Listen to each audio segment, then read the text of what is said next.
deficit. So we're using the surgical neurophysiology. So patient is walking in the room for surgery. We want to make sure the patient doesn't have any deficit due to surgical procedure. That could be neurosurgery, orthopedic surgery, vascular surgery, ENT surgery, general surgeries. There are different types of surgeries and interventional procedures. All these procedures they need intervention. So we are not trying to diagnose, but sometimes we are treating, but we make purpose, main purpose is patient is not leaving the OR with any more deficit. That's it. And then we can use different type of modalities, all the modalities mentioned. So the first modality that we are going to talk about is the somatosensory potential. And you can see my screen, correct? I'm going back to my screen. So, so during high-risk surgery procedure, we use somatosensory evok potential to utilize for protection of the ascending pathway. So sensory evok potential is only monitoring the ascending pathway.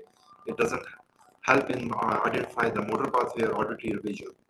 Now, very important part is what are the sensory function which are carried in these pathway. Because if you are monitoring and if there any changes, we can somebody a physician asks what are the different if you have lost your SSEP in right hand, what does that mean?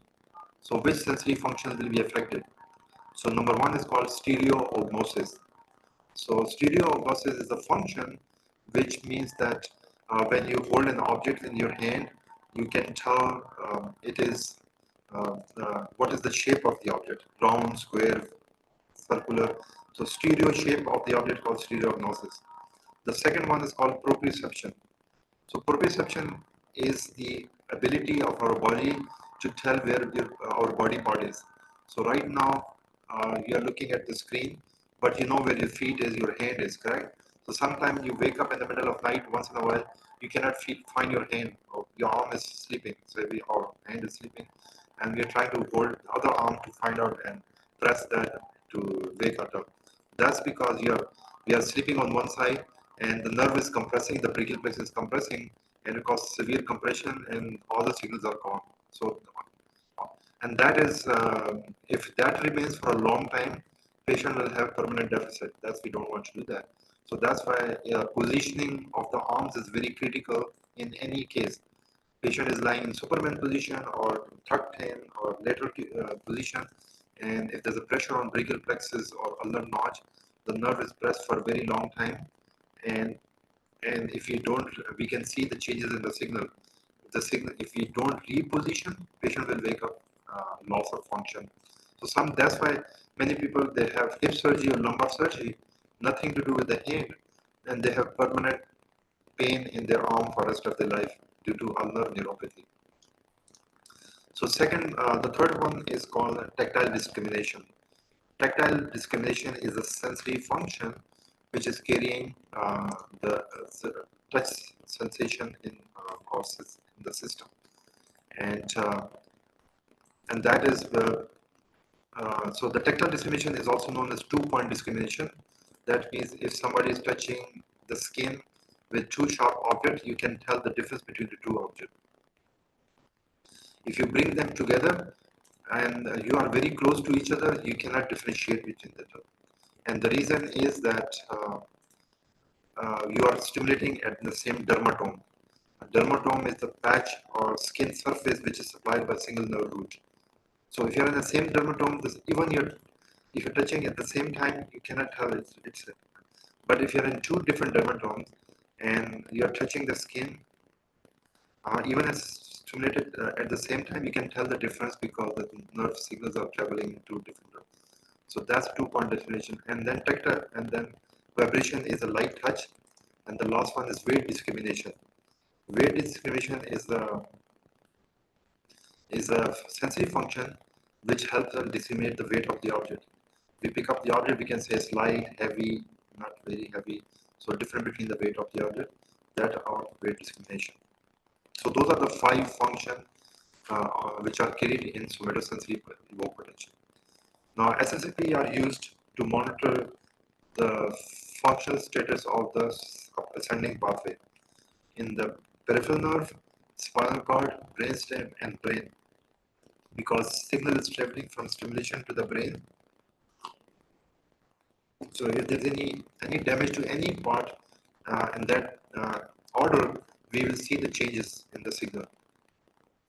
So, and the SSEP is helps to identify changes in physical or insult and also blood flow. Indirectly, we are also monitoring the blood flow, because if there is ischemia to the brain or ischemia to the spinal cord or ischemia to the leg, the signal will be lost, because if there is no blood flow, the signal will uh, not be transferred. So we can do blood flow. So we are doing two benefit of doing somatosensory evoked potential and also all the evoked potential, because if there's ischemia to the ear, you'll lose your auditory function. If it's ischemia to the eyeball, you lose visual evoked potential. But if there's a damage to the nerves, you also lose that. So we are doing the two things. So the SSP utilization is done in different types of surgery: brain surgeries, brain stem surgery, spinal cord, peripheral nerve. So all these surgeries, so for example, for brain, central sulcus, sensory mapping, aneurysm, brain tumors, carotid arteries, fourth ventricle tumors, spinal cord tumors, trauma, scoliosis, all these surgeries, and then peripheral nerve grafting, tumor resection, neurolysis, all these surgeries, as long as the sensory nerve is passing through that surgical site, we can do that and we monitor that. Now, the different type of, today I'm going to briefly touch the pathway, the generator, because in order to understand them quickly, it's always better to go in sequence. What is the pathway? When you stimulate, how the signal go to the brain? What are the different areas along that pathway that generate the signal? Those are generator. Where is stimulation? Where is the recording? What are the stimulation and recording parameters? How the signal will look like, and the effect of anesthesia and different type of montages, and just we look at the end, we're looking at the data. So number one is the anatomy. So anatomy is the key. So I always recommend everyone that always draw the pathway, understand the pathway. Just looking at the pathway is not helpful. So if you want to memorize and understand, draw them as long as multiple times. More you draw, better you get. Now, so the first step is how the signal get from your stimulation or the skin or the joints to the brain. So there are many neurons involved in the pathway, but the main concerning us for monitoring purpose in clinic or surgery, there are three neurons. So those are known as first order neuron, second order neuron, third order. So the names are very easy. So first neuron, second neuron, the third neuron. Then you have more. So it takes three neurons to get the signal to the brain, and then you have more neurons afterward. So, but we are not focused on that one. But so the first neuron is originated from your skin, stimulation side, receptors, and it travels in the nerve. It enters the spinal cord in the dorsal side of the spinal cord, which is the back posterior side, and also known as dorsal column. And the specific name for hand or upper extremity limbs responses column is known as dorsal fasciculus cuneatus. Cuneate is for upper, grisel is for lower. So fasciculus in Latin means columns. So fasciculus cuneatus, and it travels up and it makes the synapse with the second neuron in nucleus cuneatus in the lower medulla. So you have medulla oblongata and pons. So in the lower medulla, we have nucleus cuneatus. So the synapse between the first and second occurs in nucleus cuneatus. The second starts from nucleus cuneatus and it crosses over to the other side. So we stimulate, the signal is traveling to the other side of the brain, and so that crossover is known as decussation. Decussation is crossover, and the pathway is known as medial lemniscus. So that's why the whole pathway is known as medial lemniscus, dorsal column, medial lemniscus pathway. And the second neuron and the third neuron, they make synapse in the thalamus, And the third neuron start from the thalamus, and it makes synapse with the fourth one in the somatosensory cortex, which is the posterior postcentral gyrus in the brain. So trying to make it very easy, three neurons, the names are easy to remember. First order neuron, second order neuron, third order neuron. The first is from your skin, dermatomes and the joints, all the way to nucleus cuneatus in lower medulla.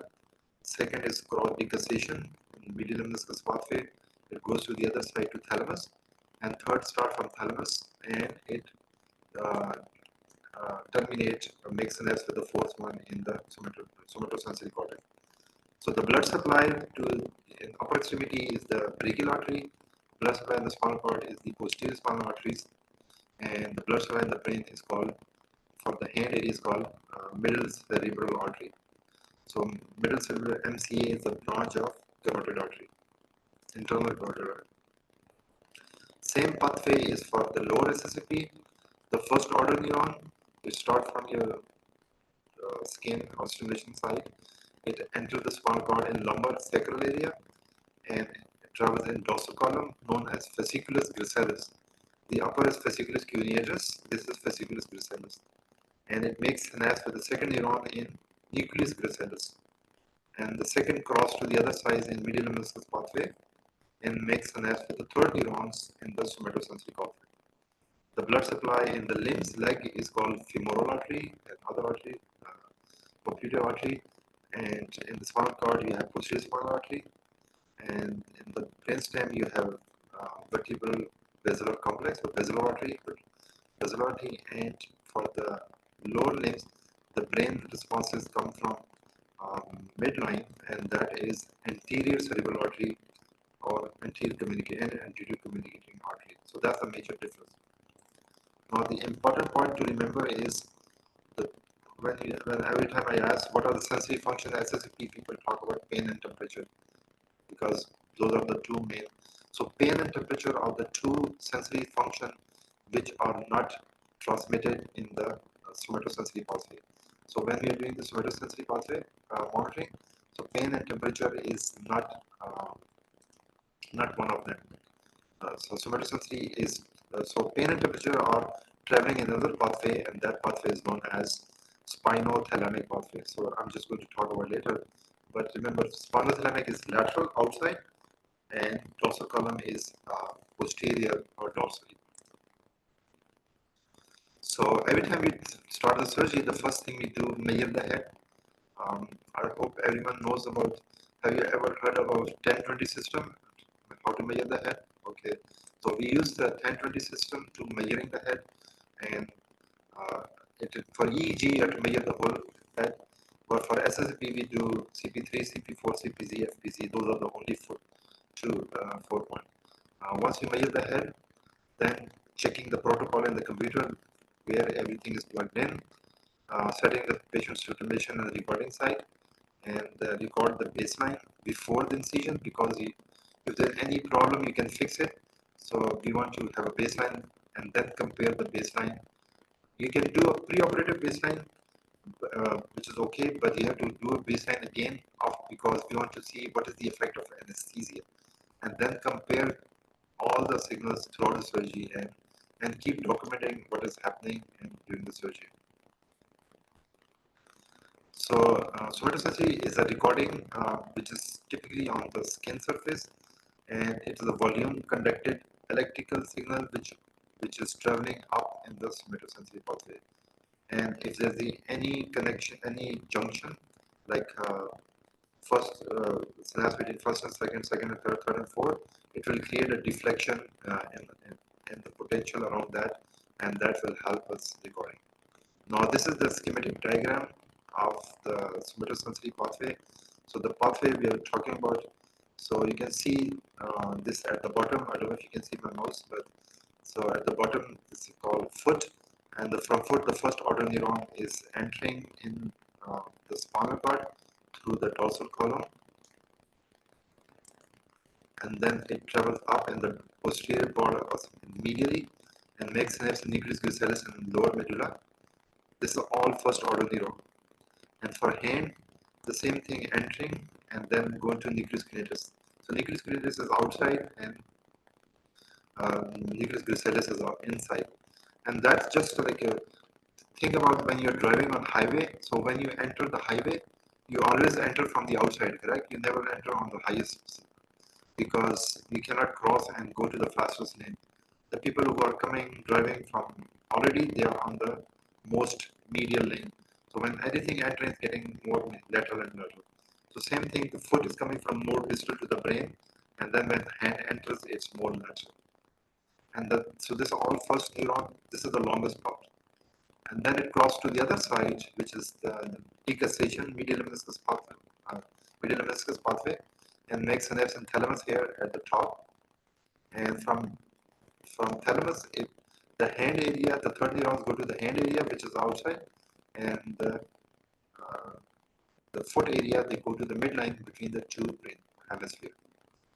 So this is the most important part because if you understand the pathway, then it's much easier to understand where, because the recording and stimulation all depend upon that pathway. So if you know where is the pathway, we know where to stimulate and where to record the signal.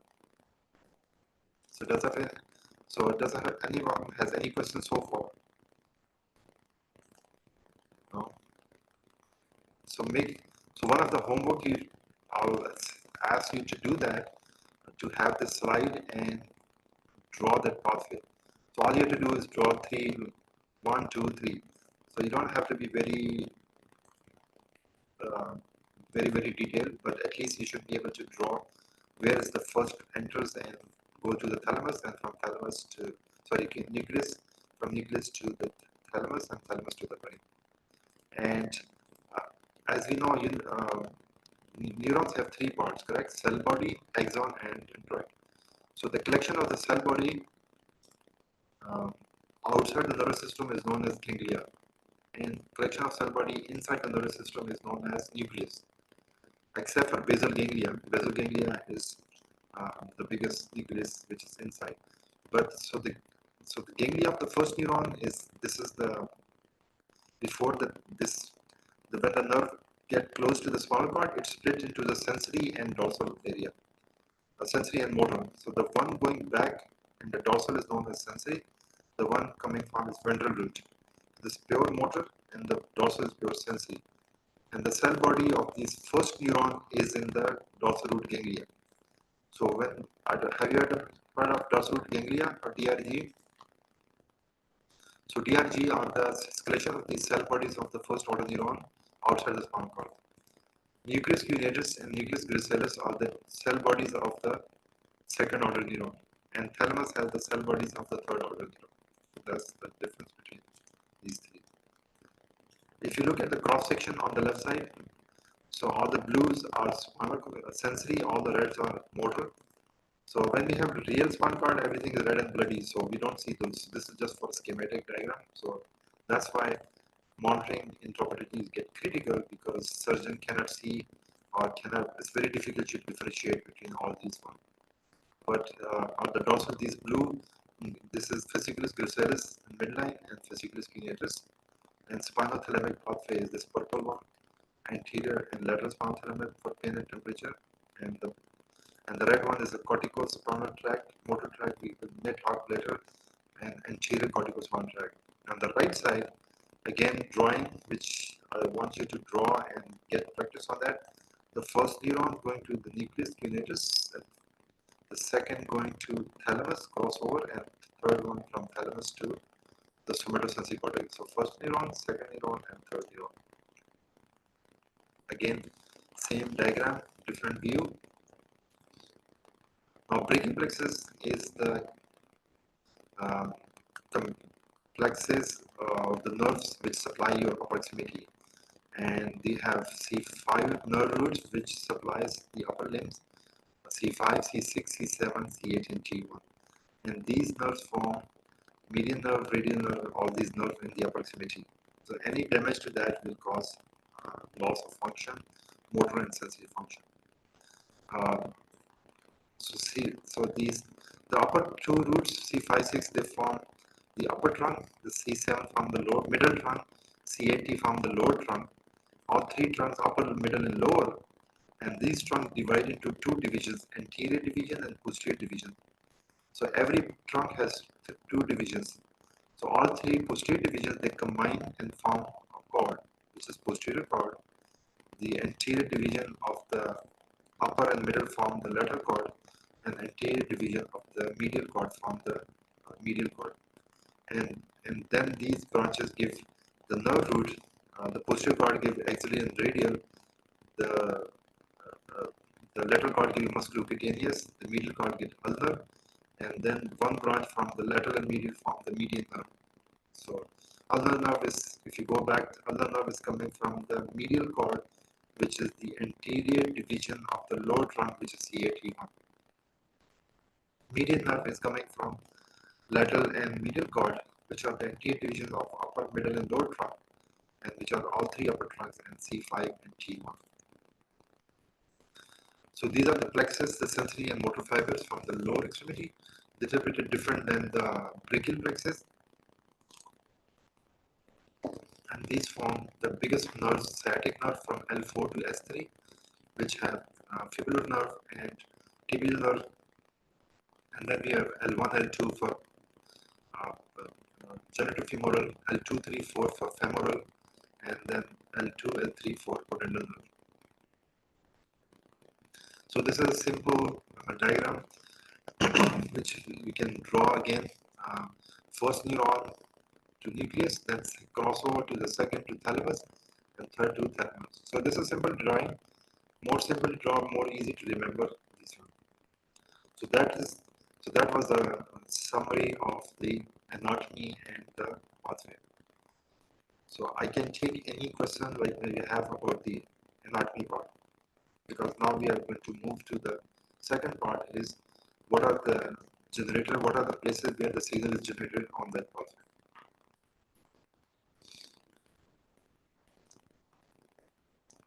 Any questions? No question? Okay.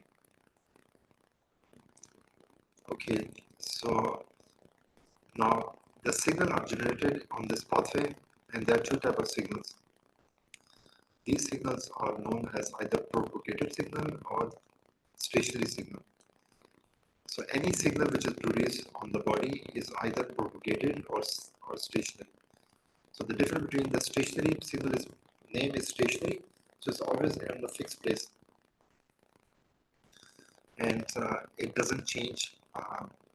So because between the first and second, second and third and fourth, so those are the fixed junction. So the signal produced there will be known as stationary signal. The property is that when we place an electrode to record, the time between stimulation and recording never change, because the distance from stimulation to recording is always fixed. So if you are close to the signal, your signal will be bigger. If you are far, the signal will be smaller because you cannot record too far. So there are two characteristics of every signal. One is called latency and one is amplitude. Do you know the difference between latency and amplitude? Yes?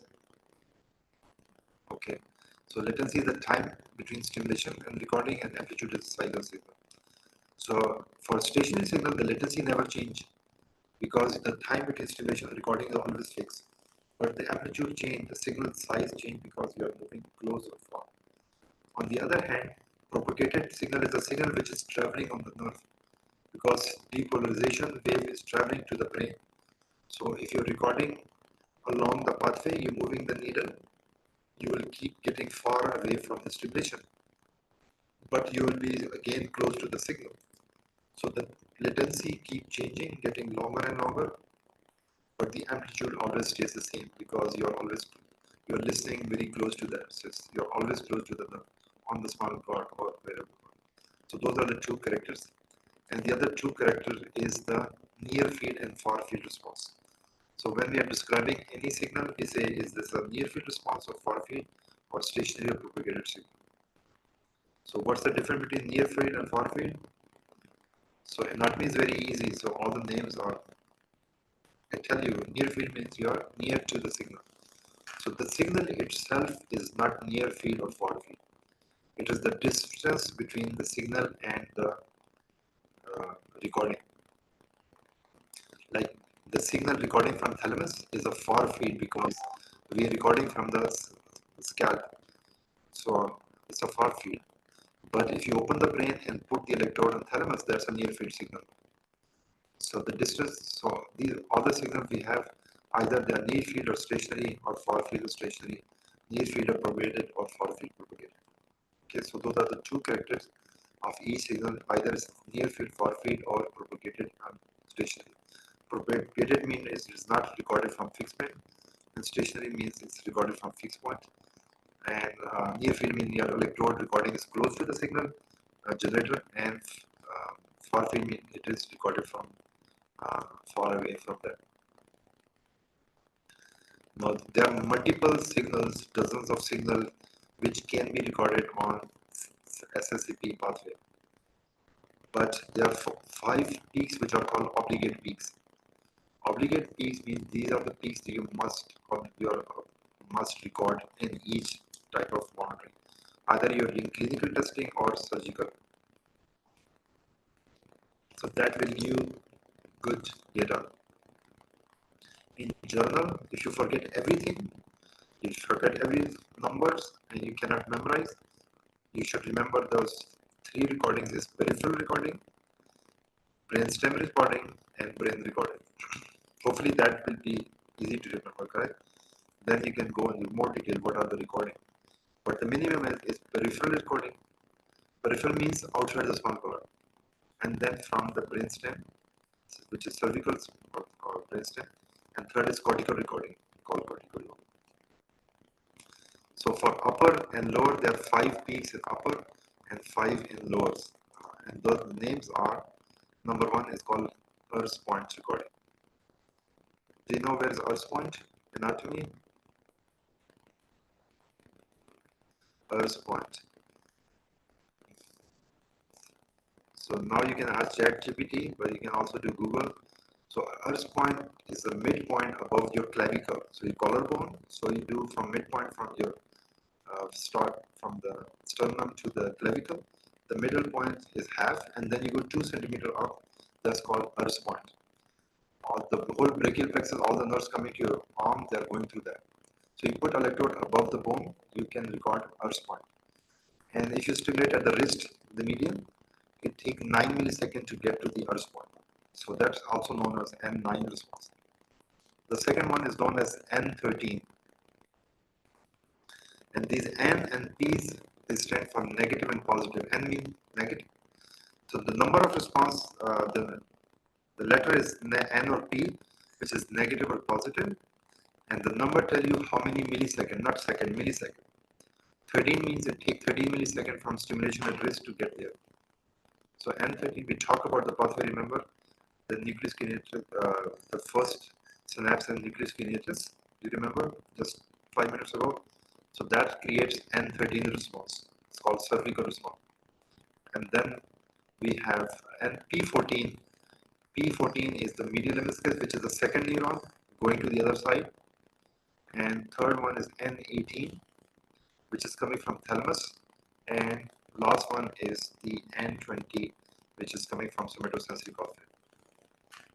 So now we're trying to go to sequence. We'll study the pathway, first neuron, second neuron. It enters through the nerves into the limbs, to your arms, and the spinal cord goes up and then crossover. So while it's entered, before you get N9 Earth point, it enters the spinal cord and nucleus kinetics, you get 13. While crossing, you get 14. Then it makes synapse with third neuron and 18 in thalamus, and then N20 is then you have P20 and 30, 35, 40, 45, 50. You can record up to 312 and 312. They're long. But in a vague patient, but in anesthesia or general clinical, we record up to N30 or 35. But these are the 5 obligate peaks. If you remember how many obligate peaks you have, just look at your fingers. Hopefully everyone has 5 fingers. So if you have 5 fingers, then count from 5. If you have more or less, I'm sorry, but 5 is typically 5 peaks. Number 1, little finger is your Earth spine. The second is your 13 and 13. Third one is P14 and 18 and 20. Now, Earth point, is there is there any synapse in Earth point, or there's no synapse in Earth point? We just discussed that. Do we have a synapse in Earth point? So Earth point is stationary or propagated. We can type chat. So is the Earth point up stationary? What do you think?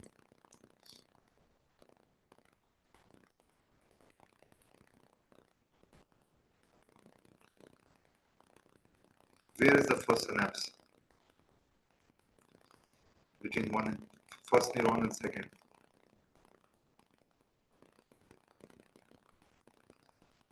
Sooner you talk, sooner we will finish. Otherwise, we'll stay here for 4 hours. I don't think anyone wants to stay there for long. Anyone? Anyone? There's no marking, so if you're wrong, that's fine. Don't worry about that. The first synapse, the first order neuron starts at the skin and then goes to the fasciculus cuneatus. Correct. Yes, that's correct. So the nucleus cuneatus is in lower medulla, brainstem, correct? Cervical spine. So that's after it enters the spinal cord. So there's no synapse here. So first synapse is like brainstem. So anything before brainstem is a propagated response because there's no synapse. So this is propagated, but the nerves are very close under the skin. So Earth point is an N9 propagated near field response. It's near field because you're right. So Earth point is a near field propagated response. Then N13 is, as you said, is the first synapse. And that's coming from brainstem, but we cannot put electrode in the brainstem, we put on the skin, in the neck, on the cervical spine. So it becomes a stationary far field response because coming from stationary junction between first and second. So N13 is stationary far field. Now P14 is medial lemniscus, a second neuron which is crossing over to the other side. It's a bridge. So it's not a stationary, it's a propagated. So P14 is propagated far field. And then the next junction is between second neuron and third neuron in thalamus, which is N18. So N18 becomes stationary far field because again this thalamus is very deep. But when it reaches the somatosensory cortex, it's very close to the skin surface. So put electrode on the scalp. So you are near field. So N20 is a near field stationary response because N20 is a junction between third and fourth. So everyone is good there? Hopefully you remember for a quiz after this? No? Okay, good. Okay, so same thing for the lower SSEP. So we have 5 obligate peaks for upper and 5 for lowers. The first one is popliteal fossa. Do you know where is popliteal fossa? Anyone? Where is popliteal fossa? Is that the ankle? Yes, not ankle, knee. So behind the knee. Knee, sorry. No, sorry, knee. I'm glad you're participating at least. You're awake, at least you're awake. So I don't know about the other. So it's behind the knee. So that's popliteal fossa. And that's so from stimulation, we stimulated the ankle. So stimulation and recording is about 9 milliseconds or 10 milliseconds. So this is no synapse, correct? This first synapse in brainstem. So this is a near field propagated response because the nerves is. The second one is called lumbar potential, which is when the nerves enter the spinal cord and replace the electrode on the T12, the L1 and vertebra. So there is no synapse there. So this is a near field propagated response. Then P31 is the response. We don't have any response recorded, which is published in the guidelines. So the next response is from medial lemniscus pathway from the second neuron. So P31, the positive response, they take 31 milliseconds.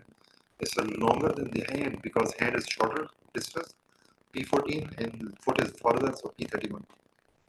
So P31 and P14 is the same area. So this is a propagated far field response. The next one is thalamus between the second and third. And so the time is getting longer, 31, 34. And that is a stationary far field. and the last one is P37, which is a stationary near field, because then we are recording from scalp, which is close to the cortex. So this is the list of all the different responses. More than, we have 5 obligate peaks, but they have more than 5. So this is a chart where these signals are produced, and they are either location of recording or generation. They are near field or far field, or they are stationary or propagated. So you don't need to write it down. I can send you the handout, and then you can look at it. And now if you compare the signals what we talked so far, so the pathway, the signal and generator, now the signal will look like this one. So for the median nerve, this is the blue one. This is the response from brachial plexus, the first on the right. So this is a stack of 5 responses on top of each other. Then this is the second one on the left is the N13 going up, and going down is P14. And the last two are N20, which is coming from the somatosensory cortex. And so ulnar and median, we get the same responses. So when the signal is produced in the brain, it creates a dipole. So I don't know for your familiarity, dipole means, di means 2. Dipole, there are 2 poles. One is positive and one negative. So when the signal is, when the depolarization wave reach that point, it causes polarization of the area. One side becomes positive, one side becomes negative. And that dipole is directed in either straight, oblique, anterior, posterior, different direction, depending on, and that's how, if you are on the positive side of the signal dipole, we call it P response. If you are on the negative side, it becomes N response. So all the N13, N9, N20, because we are recording from negative side. If you move the electrode to the other side, N13 will become P13, N20 becomes P20, P20. So every signal has N and P, but the international 1020 system and all the placement guidelines, we are not doing random recording. Sometimes place on one side, sometimes we want to fix it. So wherever you are supposed to place the electrode, that will give you either positive or negative response. Are we good? Yeah, okay. So these are different examples. The arrows is telling you the direction of these P37 or the responses, how they look at. These are the generators of the same for the tibial nerve, for the legs, near field or far field, same thing. And then this yellow one is the posterior tibial nerve from L4 to S3, enter the spinal cord, and this the first is the lumbar popliteal fossa response, and the second is P31 N34, and the left two are P37 N45, which is coming from this cortical area in the brain. So those were the generations. So we covered the pathway, we covered the what are the generators on the pathway. Now we will talk about the stimulation side. So we know this is the signal traveling, and this where the signal is produced. Now we need to know, we need to stimulate and record to get a response, right? So first thing, we'll talk about stimulation because we need to stimulate to get a response. So all these nerves can be stimulated at different areas.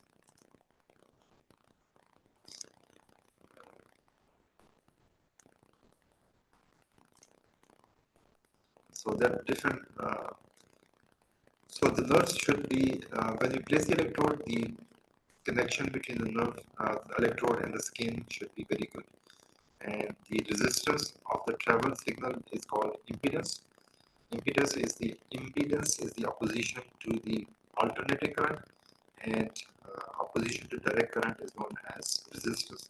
So a pair of electrodes should have less than 5 kilo ohms, but one electrode should have less than 2.5 kilo ohms or 2500 ohms or less impedance. It should be more than 250 ohms, because if less than 250, it's a short circuit. So we stimulate with the monophasic pulse, and the nerves which we stimulate from the upper extremities, median, radial, and ulnar. And these are the roots C5T1 for median, radial, C5T1 Ulnar has only two roots, CAT1. The lower limbs we can do posterior tibial L4S3 at the ankle, then common peroneal or common fibular L4S2 at the fibular head. We can do femoral nerve at the femoral triangle. We can do saphenous nerve L2, 3, 4, which is a branch of femoral, either in the medial thigh or the lower leg at the tibial head. And then we can do pudendal nerve, which is stimulated at the perineum or genital area. So these are the stimulation site for the median nerve. So if you want to stimulate the median nerve, we place the negative and positive at the wrist, and then radial nerve, we place the radial nerve here on the behind the thumb on the lateral side. If you have to do ulnar nerve, we stimulate on the more medial side on the ulna. So ulnar nerve is on ulna, radial nerve is on radius bone, median is between the two. If you have to stimulate the posterior tibial nerve, it is behind the ankle. If you have to do peroneal nerve, that's two places, either behind the head of fibula or on the surface of the foot. Those are the two areas. And if you have to do saphenous SSEP, we can do between the tendon of sartorius and vastus medialis in middle thigh. If you want to stimulate here, you have to use longer needle because nerve is very deep and it causes huge muscle artifacts and leg movement. So recording a good signal is a little bit challenging here. But the saphenous nerve can also be stimulated below the knee, 10 centimeter below the knee and the medial surface of the tibia, or 14 centimeter above the ankle. So I publish a paper, so if you want to do this access on my website, the difference between the two and the technique for the saphenous nerve stimulation. This is on the left side, this is a femoral triangle. So if you want to do femoral nerve SSEP, we stimulate with the needles, longer needles, and so you can feel the pulse femoral, and you don't want to put the needle in the pulse because that's you are going to puncture the artery. So if you feel the femoral pulse, go half centimeter lateral, and that will be the femoral nerve. So you have nerve, artery, and vein. NAVI is the abbreviation, and NAVY. And in the middle you have these 2 or 3 stimulation sites for saphenous. And pudendal nerve we can stimulate on male and female patients. If it's a male, then we place the surface electrode. We use surface electrode on the dorsal surface of the penis. And if it's a female, we put needles because surface electrode cannot be used, difficult to use. We put a cathode in the middle and fight the labia and put the anode on each side. So that's for pudendal SSEP. So that was our stimulation. So those are all the upper extremity, lower extremity, and perineal stimulation. Now recordings. Now that's a stimulation. Now we need to record. So recording electrode should also be less than 2.5 kilo ohm or 2. So the responses recorded from the gray matter are slow. SSEP is fast. Somebody's. So again, I mentioned the N and P refer to negative and positive polarity on the dipole. So wherever we're recording, we get the negative or positive.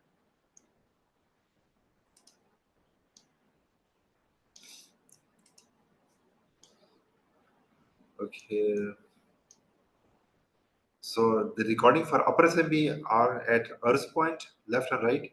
I means ipsilateral, C means contralateral. Ipsilateral means same side for stimulation, contralateral from the opposite side. And then we put for the cervical response, brainstem response, we place electrode in cervical spine vertebra 5. And then we place electrode on the head, scap, CP3, CP4 electrode.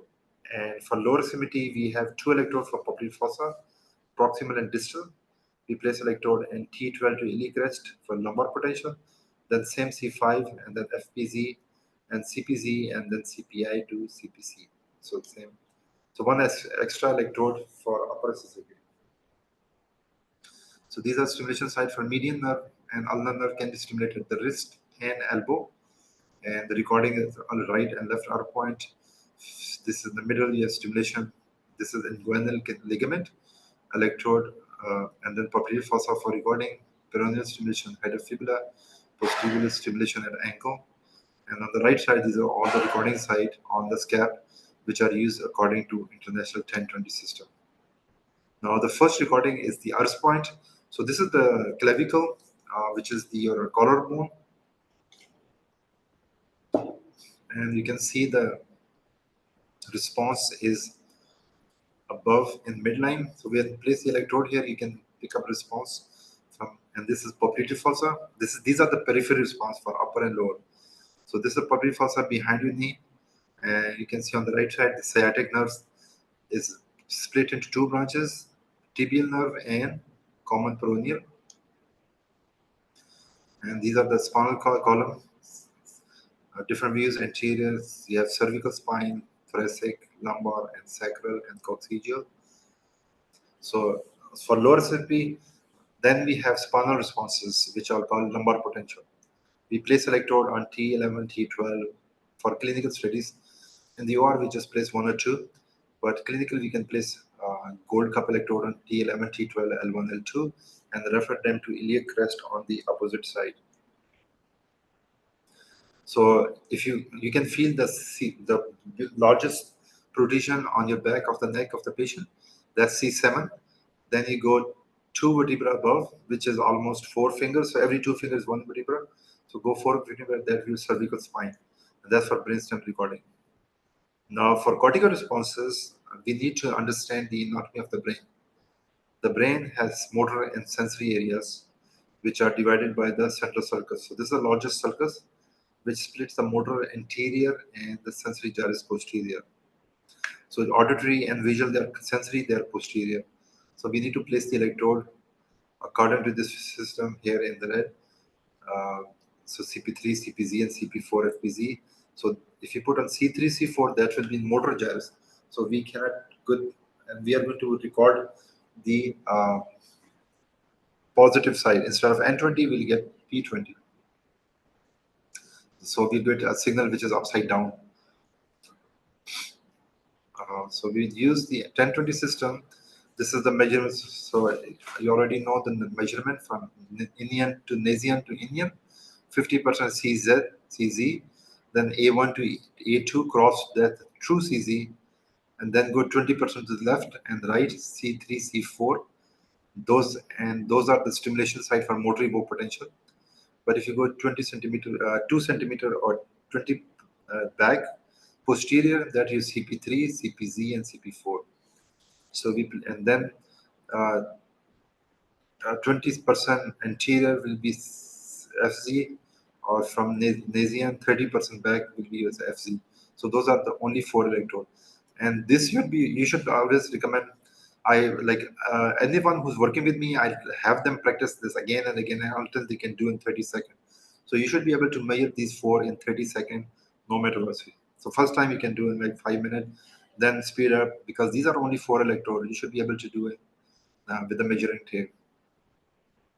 Now the same pathway, median nerve. So you have we can showing the signal recording from N9 for Urs point, P10, N13 from nucleus cuneatus, P14 from medial lemniscus pathway, and we don't have N18 in this picture, but N20 and 30 from somatosensory cortex.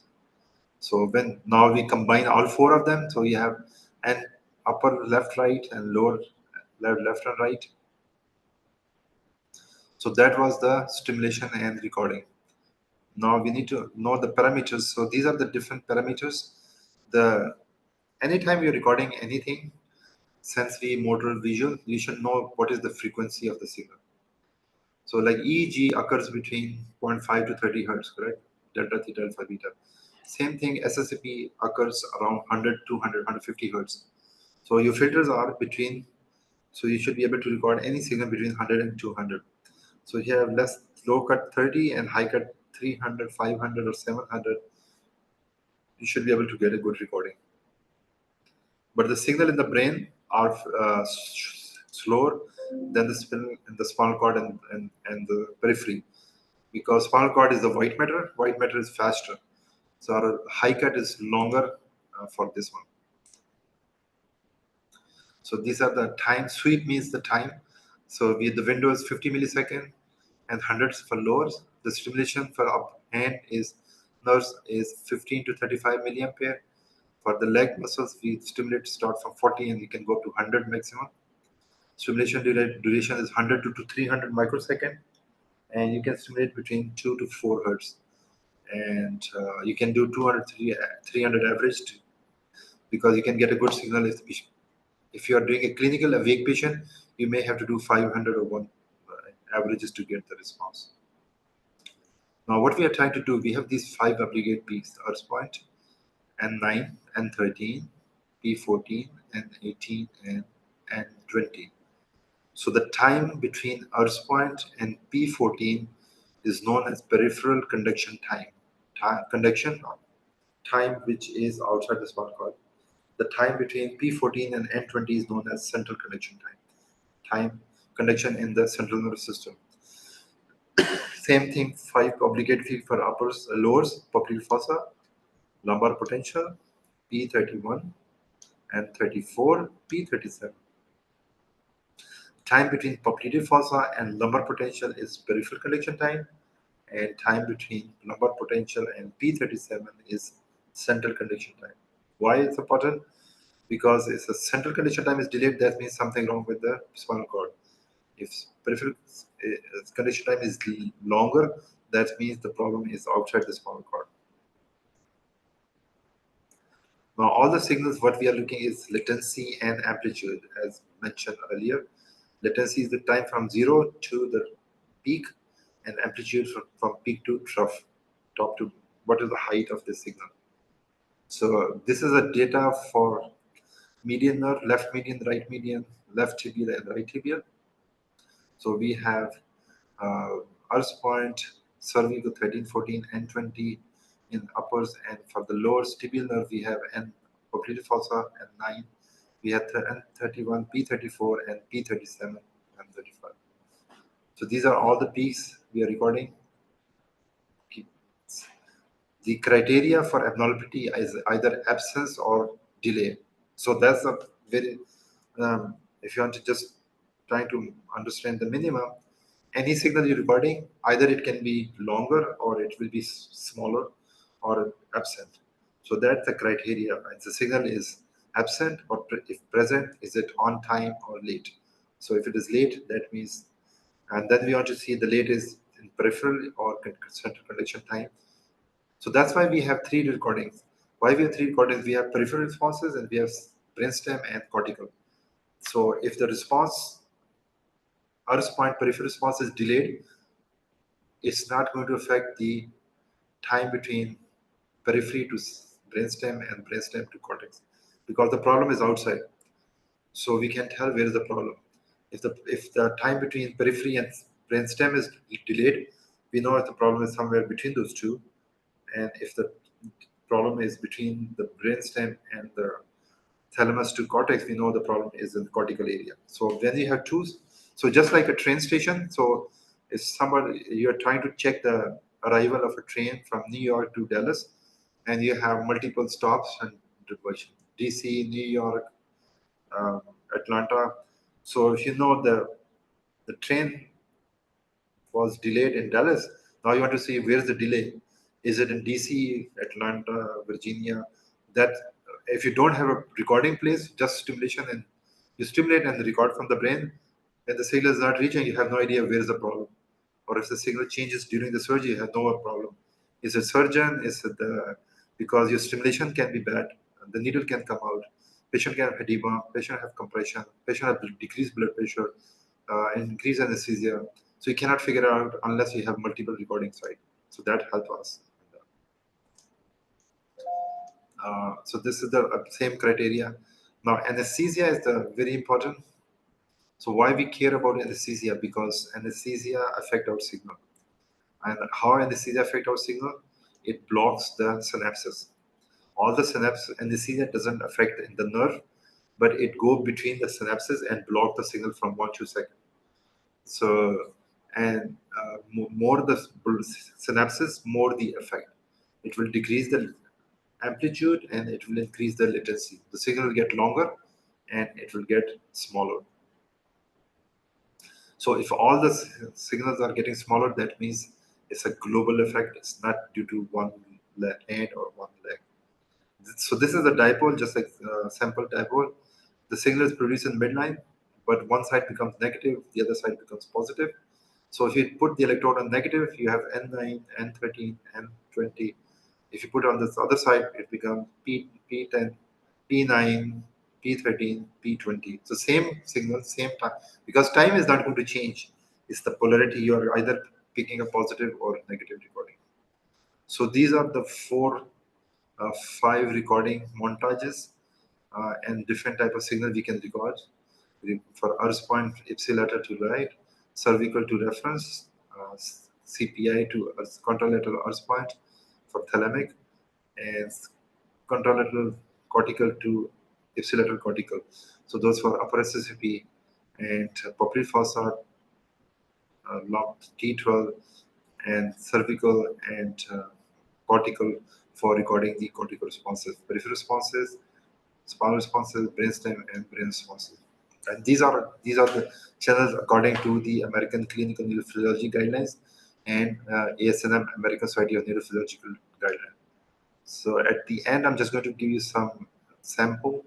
So this is the median nerve. If you're doing median nerve, left and right median nerve, we will have these five obligate peaks. At the bottom, this up peak is N9, Earth point.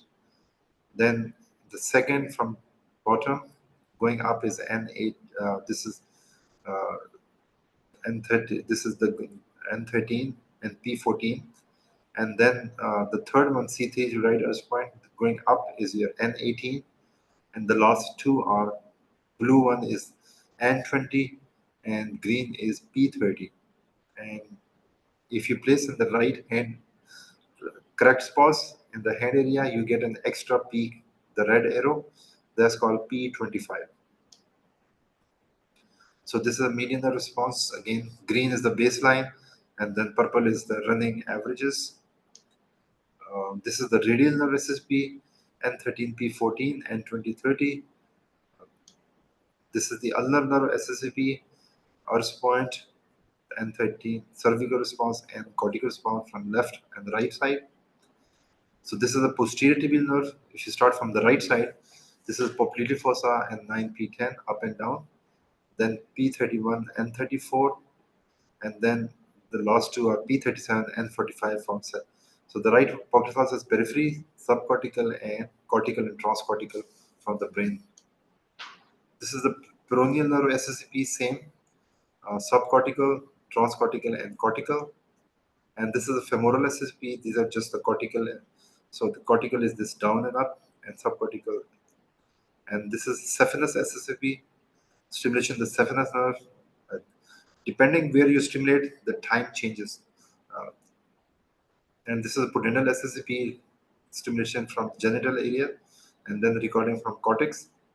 It helps us identify the pudendal nerve, which is very critical for our bowel and bladder function.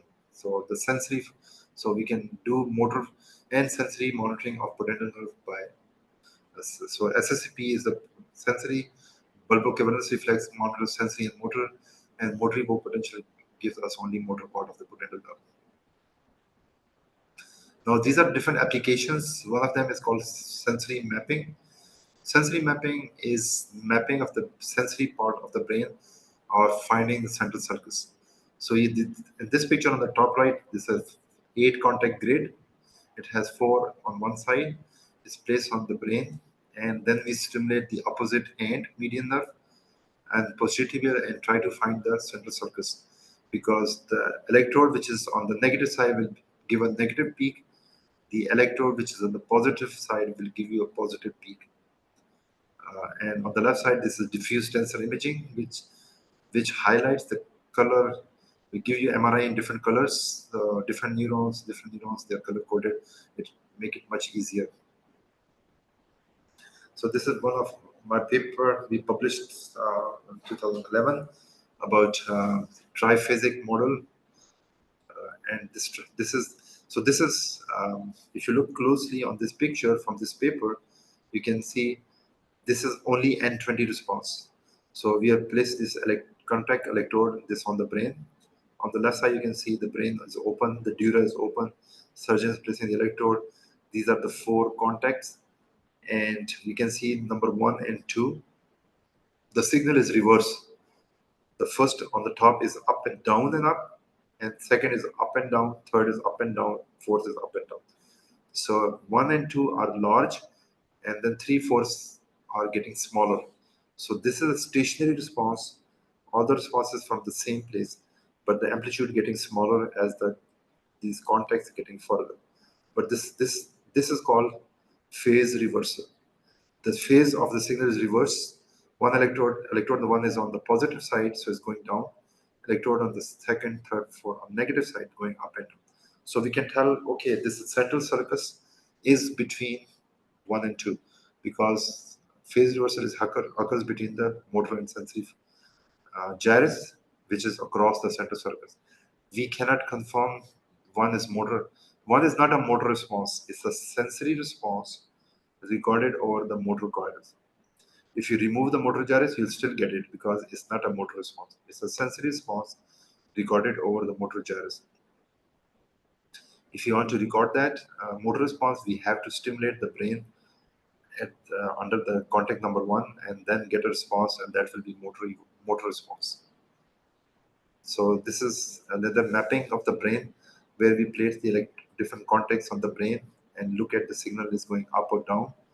And like on this one on the left side, you can see the grid 7 and 8 have reverse polarity. The blue tip is N20, and N20 is going up in 1, 5, 6, and 7, but the loss at the bottom is going down and up. So the central circus is between 7 and 8. Same thing, median or cortical. This is 8 contact. You can see 1 and 2, they have phase reversal. 1 is going down and up, and 2 is going up and down. And 5 and 6 going down and up and down. So we can tell phase reversal between these 2 electrodes. And this is a phase for same electrode. For tibial nerve, there's no phase reversal. Very less than 13% chances to get phase reversal. We get just we can tell the highest amplitude signal is close to the central circus. This is one of the surgery I did, which is a brachial plexus repair. So he can stimulate the nerve root directly, open the spinal on the brachial plexus for surgery. This patient had motorcycle accident and trauma, C5 injury. So we were stimulating directly the nerve and getting this recording on the red circle. So you can do. And so now SSEP is done to monitor the sensory fiber. And so this is one of the patient we monitor and we publish this paper. This patient has kyphoscoliosis. So this is kyphosis plus scoliosis. And you can see the spinal cord of this patient. This is a 21-year-old patient. And so you have to do a vertebral column resection, which is taking the part of the bone out and fix that. So this is a very high risky procedure, high risk of patient paralysis. Other patient on the right side, you can see acetabular fracture, hip fracture. This patient was on the motorcycle accident, has a total ilium and sacrum bone dislocated. And so luckily this patient was intact, and monitoring was critical to make sure when they're trying to attach this, it doesn't cause deficit to sensory and motor function. On the left side, this patient was thrown out of the car, not wearing seatbelt, and have ripped off the spinal cord, and they have total loss of sensory function and motor function below the thoracic level. Upper limbs were okay because they were above the surgery, but this was below the surgery, so you can imagine another patient on the left side. This both same patient. You can see the 2 vertebral body in front of each other. So this patient was 48-year-old female. She was involved in motor car accident, and she was quadriplegic. She lost all the function, sensory and motor function in all 4 extremity because it is high cervical trauma. Now, we have different challenges when we're recording these responses. It could be the blood flow, peripheral ischemia, blood clots, blood pressure monitoring, cuff get too tight, position of the arms, IV infiltration. That means the IV fluid is going into arm instead of the vein. Hypothermia, decreased temperature, high temperature, edema of the scalp because they're accident, so they have swelling on the skin. So place electrode on the scalp, you cannot get a response. Stimulation failure, recording failure, decrease to low CO2, carbon dioxide, very high carbon dioxide, which is hypocapnia, hypercapnia, or increase in blood pressure, intracranial pressure, which causes pressure on the spinal cord or brain. All these are different factors that can cause changes in your SSEP. So this, and now if you have anesthesia effect, it will affect all the signals above surgery and below surgery, so you can tell the difference. But this one on the right side, you can see the changes occur on the both sides, but you can see the decrease in signal and then total loss. So surgeon was immediately alerted. There was a retractor on the spinal cord. They removed the retractor and the signal came back. And this was within less than 5-6 minutes. If there was no monitoring or they have not identified, this patient had woken up with severe deficit in both sides. So these are the SSEP changes, ischemic changes on the left side. This is the ulnar nerve SSP pressure on the ulnar nerve. You can see the red arrow. The green is the good signal at 20 and 20 and 13 P14. So they're getting smaller and smaller. And surgeon was alerted. We repositioned the arm, and this green arrow, the signal came back to the normal.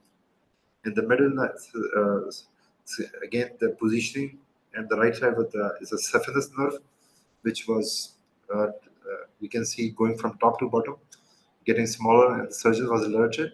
Surgeon removed the pressure traction on the nerve, and signal came back to the baseline cortical and subcortical, both cortical signals at green arrow. So just for summary, so it's very critical. If you want to understand or learn about SSEP, start with the same. Understand the pathway. What are the pathway? Because once you know the pathway, then you say, okay, this is the pathway, and on this pathway, the signal is generated in these spots, and once you know those, then you say, okay, I can record by placing electrode in these places close to those path generator, and which electrode I can use that, and the next will be how the signal will look like, and if this, and you should be able to know about how the signal look like, what are the morphology, is a positive or negative peak, and then you can interpret. So just going and start recording which is not going to help, but understanding all this will be helpful. So I'm going to stop sharing here. Thank you so much, Dr. Faisal. It's a very interesting and informative and useful lecture. Thank you so much again. I hope I did not put everyone to sleep. So that was my fear. So this is our new program. We just started. So yeah, but that's a lot of information we got from you. So can you tell me about the program, and just everyone, can you introduce yourself? Like, who are you, why you are in the program, and what you want to do? Just whoever is in the audience. Yes, Helen. Hi. Well, I started this program initially interested in EEG, and I'm becoming a bit more fascinated with the IONM as well. But I'm wondering, you said at the beginning of your lecture that we might have access to your fantastic slide presentation. Is that possible, where we could? Yes, so I can share, if you want, I can try to share. I'll just post the link. I'll just upload here right before I forget on the chat box, so you can download from the chat box. And thank you. And the second is, I also have a YouTube channel which is free. So if anyone want to watch that, so you can go and watch these. I have lectures on SSEP, EEG, MEP, all this. So you can watch them as many times as possible. Dr. Faisal, can you send your PowerPoint to us? So you have my email address, so I can send it to my students. Is it possible? Okay. Yes, I'm going to attach. I also attached. I don't know if it's, I'm uploading in the chat box, but for some reason it's not. I think it's too big file. So I'm going to. It's a big file, so I think can you Yeah. send it to me? That then I will convey to my students. I will forward it to my students. Okay, so after the class, and I'm going to send you the attached file. Okay. Thank you so much. It's a really very interesting lecture and very useful. Okay, next person is Helen. Okay, so I'm glad you started with EG, now you're interested in INM. So because INM is like very fascinating, and it's more, you can do EEG and INM at the same time. So many people who are working in neurophysiology lab, they go to the OR, they do clinical EEGs, nerve conduction. They also work with me in the INM, because and when you don't have a case, you can do practice on the clinical outpatient case, and you have more access to the machine, the program, and the software. You can practice them when you have less, because clinical is less stressful. You have nobody's bothering you. You are with the patient, and you have time to do that. In the OR, it's more hectic. Everyone is on trying to get to the patient, and so practice is the key, but to make it accuracy. So the speed is important, but speed is important after your the accuracy. So you work from accuracy and then good speed. But I always stress on understanding the theory. Many people, they go to the field and they start monitoring, because setting the patient for EEG or SSEP is very easy, and you can train anyone in 2 days. There are 6 electrodes for stimulation, 6 for recording. How difficult it is.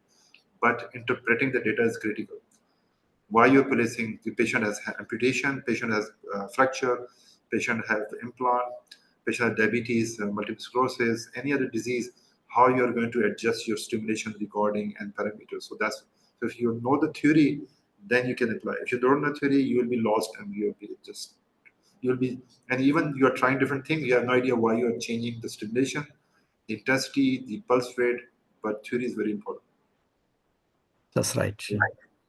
Okay, anybody Actually, else? let Yes, me yes. tell you something about our program. Our program Yes. is an identity program. We mainly focus on the EEG, but we are teaching them the nerve conductions, evoked potentials, then the polysomnography, transcranial Doppler, everything. And we started this time with the IONM also. So 15 weeks IONM program. Okay, thank you. Mm. So the most important, like one of the common questions I everyone asks, like, how did you find about this field? Because many people have no idea this thing exists, and once you are in the program, say, oh, there are thousands of people doing that. Mm. That's right. So, anybody has any questions for me? And before,